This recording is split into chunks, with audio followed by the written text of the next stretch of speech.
The people started complaining about their troubles. The Lord heard their complaints.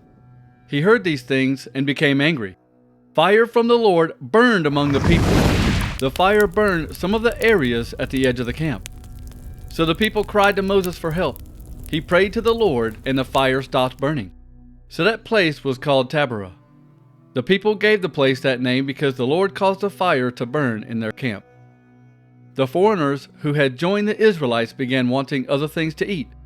Soon all the Israelites began complaining again. The people said, "We want to eat meat.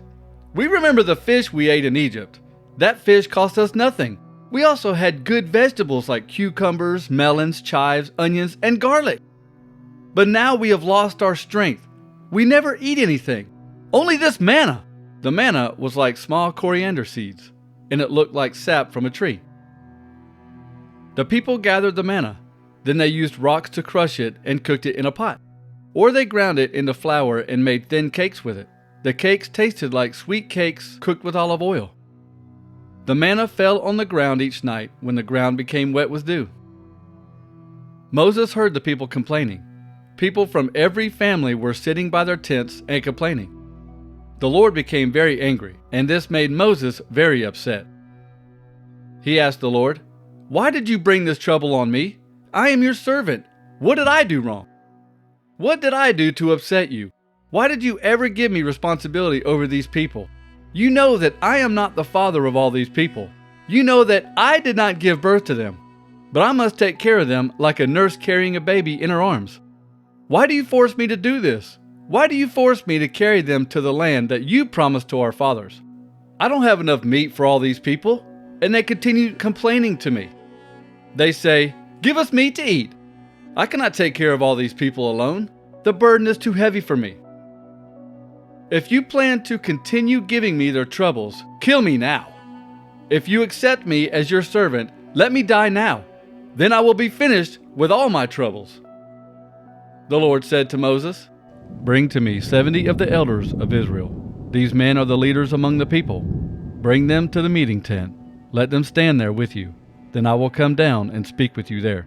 The Spirit is on you now, but I will also give some of that Spirit to them. Then they will help you take care of the people. In this way, you will not have to be responsible for these people alone. Tell the people this: make yourselves ready for tomorrow. Tomorrow you will eat meat. The Lord heard you when you cried out and said, 'We need meat to eat.' It was better for us in Egypt. So now the Lord will give you meat, and you will eat it. You will eat it for more than 1 or 2 or 5 or 10 or even 20 days. You will eat that meat for a whole month until you are sick of it. This will happen to you because you complained against the Lord. He lives among you and knows what you need, but you cried and complained to him. You said, 'Why did we ever leave Egypt?' Moses said, 'There are 600,000 soldiers here, and you say I will give them enough meat to eat for a whole month? If we were to kill all the sheep and cattle, that would still not be enough to feed this many people for a month. And if I caught all the fish in the sea, it would not be enough for them.' But the Lord said to Moses, 'Don't limit my power. You will see that I can do what I say I can do.' So Moses went out to speak with the people. He told them what the Lord said. Then he gathered 70 of the elders together and told them to stand around the tent. Then the Lord came down in a cloud and spoke to Moses. He put on the 70 elders some of the same spirit that was on Moses. After the Spirit came down on them, they began to prophesy. But that was the only time they ever did this. 2 of the elders, Eldad and Medad, did not go out to the tent. Their names were on the list of elders, but they stayed in the camp. But the Spirit also came on them, and they began prophesying in camp. A young man ran and told Moses. The man said, "Eldad and Medad, they're prophesying in camp." Joshua, son of Nun, said to Moses, "Moses, sir, you must stop them." Joshua had been Moses' helper since Joshua was a boy. But Moses answered, "Are you afraid the people will think that I am not the leader now? I wish that all the Lord's people were able to prophesy. I wish that the Lord would put his Spirit on all of them." Then Moses and the leaders of Israel went back to the camp. Then the Lord made a powerful wind to blow in from the sea, and it blew quail into the area all around the camp. There were so many birds that the ground was covered. They were about 3 feet deep on the ground. There were quail in every direction as far as a man can walk in one day. They went out and gathered quail all that day and all that night. And they gathered quail all the next day too. The smallest amount anyone gathered was 60 bushels. Then the people spread the quail meat all around the camp to dry in the sun. People began to eat the meat, but the Lord became very angry. While the meat was still in their mouths, before the people could finish eating it, the Lord caused the people to become very sick and die. So the people named that place Kibroth Hattaavah, because there they buried those who had the strong desire for meat. From Kibroth Hattaavah, the people traveled to Hazeroth and stayed there. Miriam and Aaron began to talk against Moses. They criticized him because he married an Ethiopian woman. They said to themselves, "Moses is not the only one the Lord has used to speak to the people. He has also spoken through us." The Lord heard this. Moses was a very humble man. He was more humble than any other man on earth. So suddenly, the Lord came and spoke to Moses, Aaron, and Miriam. He said, "You three, come to the meeting tent now." So Moses, Aaron, and Miriam went to the tent. The Lord came down in the tall cloud and stood at the entrance of the tent. He called out, "Aaron and Miriam." They went to him. God said, "Listen to me. You will have prophets. I, the Lord, will let them learn about me through visions. I will speak to them in dreams. But Moses is not like that. He is my faithful servant. I trust him with everyone in my house. When I speak to him, I talk face to face with him. I don't use stories with hidden meanings. I show him clearly what I want him to know. And Moses can look at the very image of the Lord. So why were you brave enough to speak against my servant Moses?" The Lord was very angry with them, and he left them. The cloud rose from the tent. Aaron turned and looked at Miriam. Her skin was white like snow. She had a terrible skin disease.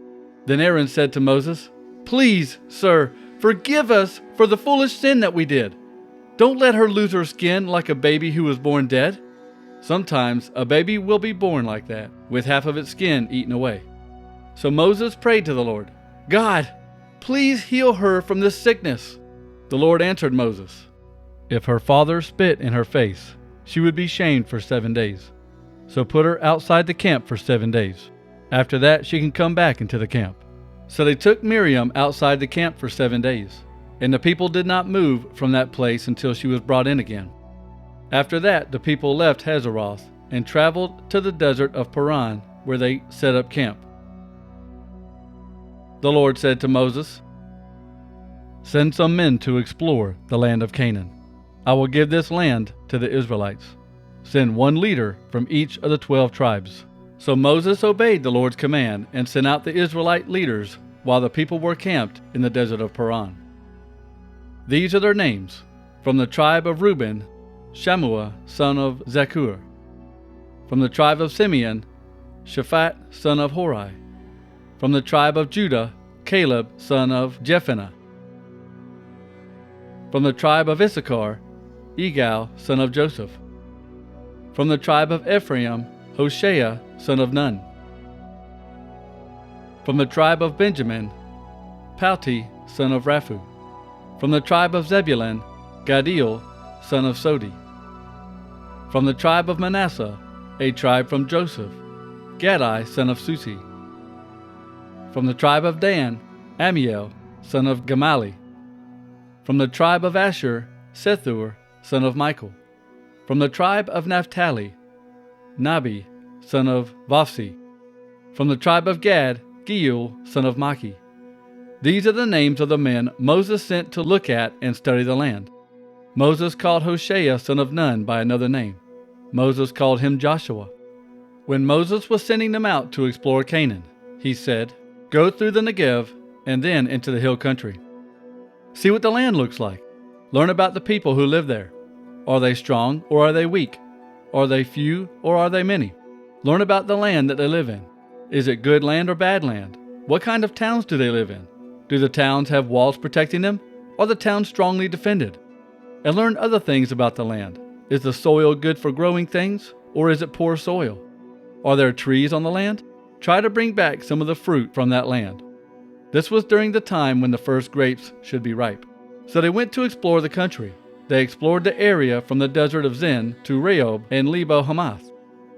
They entered the country through the Negev and went to Hebron. The town of Hebron was built 7 years before the town of Zon in Egypt. Ahiman, Sheshai, and Talmai lived there. These men were descendants of Anak. Then the men went to Eshcol Valley, where they cut off a branch from a grapevine that had a bunch of grapes on it. They put that branch on a pole, and 2 men carried it between them. They also carried some pomegranates and figs. That place is called the Eshcol Valley, because there the men of Israel cut off the bunch of grapes. The men explored that country for 40 days, and then they went back to the camp. The Israelites were camped near Kadesh, in the desert of Paran. The men went to Moses and Aaron and all the Israelites. They told Moses, Aaron, and all the people what they saw, and showed them the fruit from the land. The men told Moses, "We went to the land where you sent us. It is a land filled with many good things. Here are some of the fruit that grows there. But the people living there are very powerful. The cities are very large and strongly defended. We even saw some Anakites there. The Amalekites live in the Negev. The Hittites, Jebusites, and Amorites live in the hill country. The Canaanites live near the sea and by the Jordan River." Caleb told the people near Moses to be quiet.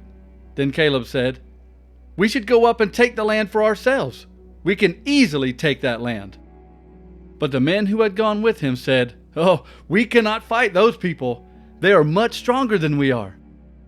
So those men gave a report that discouraged the people.